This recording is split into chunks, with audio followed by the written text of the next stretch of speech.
Well, Union Minister Chirag Paswan strongly defended the centre's decision to include caste-based data in the upcoming national census. He also praised Prime Minister Narendra Modi for taking timely and corrected decisions, stating that the move was made with a focus on national welfare and not with any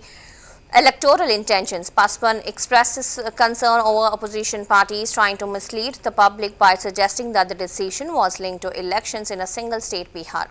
He also questioned how such a significant national decision could be based on elections in just one state, reaffirming that the government's actions were driven by broader social and policy objectives. और मेरे प्रधानमंत्री आदरणीय नरेंद्र मोदी जी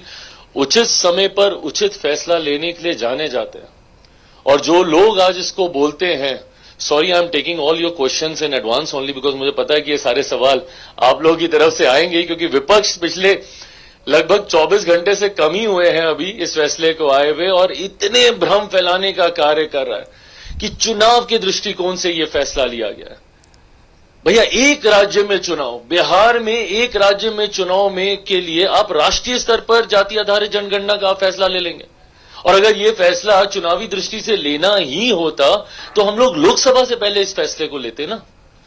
लोकसभा चुनाव से पहले यह फैसला लिया गया होता। पर हकीकत है, जैसा मैंने कहा कि मेरे प्रधानमंत्री की कार्यशैली ही उचित समय पर उचित फैसला लेने की है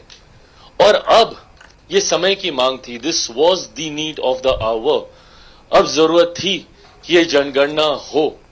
ताकि सही मायनों में और समय समय पर, मैंने इस बात को मैंने कहा है, मैं जात पात धर्म मजहब की राजनीति को मैं नहीं मानता, पर जो हकीकत है देश की उसको भी आपको स्वीकारना होगा। और खासतौर पर मैं जिस राज्य से आता हूं, आयरनी है, विडंबना है, पर मुझे इस बात को स्वीकारने में भी फिर परहेज नहीं है कि अधिकांश विषयों पर जातीय प्रमुखता बन जाती है। कई राज्य ऐसे हैं जहां पे